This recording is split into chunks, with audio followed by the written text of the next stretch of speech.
Okay, looking at number 7, it says the coordinates in the given table represent a linear relationship.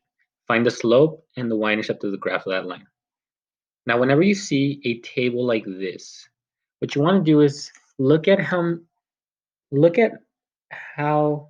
we increase each step of the way.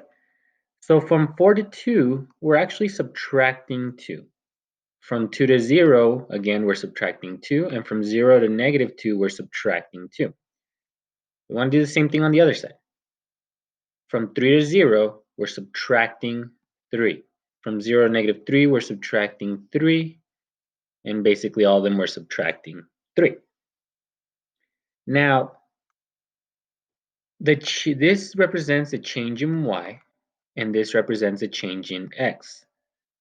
And to find the slope, we have to put the change in x or the change in y over the change in x, which in this case would be -2 over -3.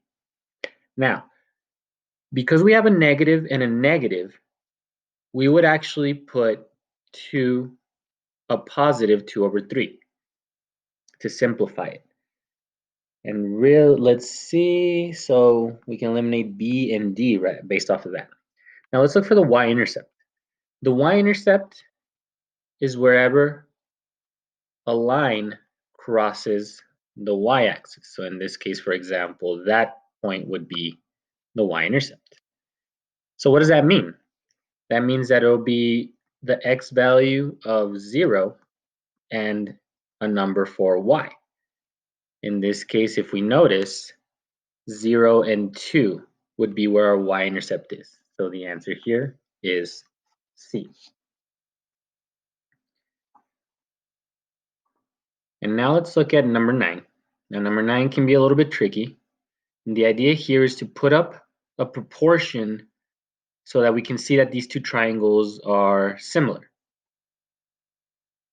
Now the way that we're going to do this is say, let's find the point here R, which is -5 and 5.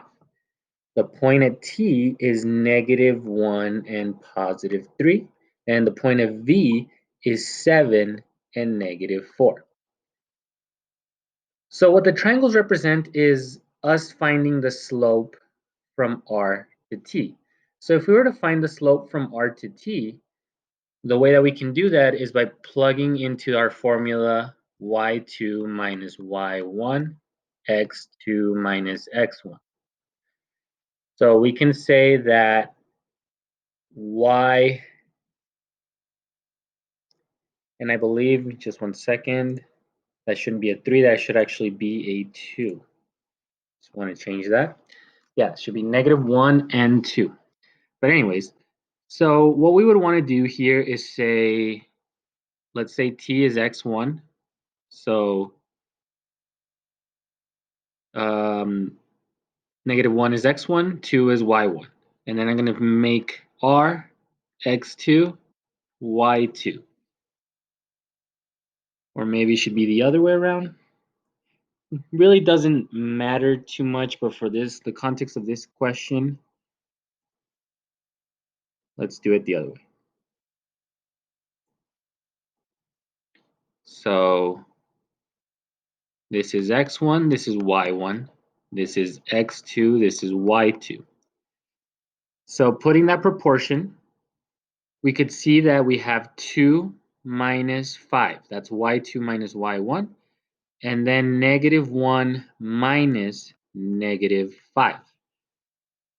And in reality, there's only one possible answer choice, which would be B.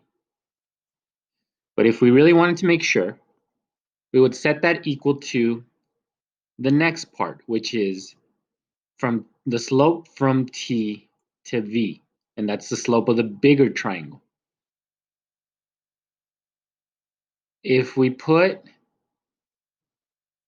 If now we make this x1, y1, this is now x1, y1, this is x2, y2. So we could put -4 minus 2 and 7 minus -1. And both of these should be equal to each other.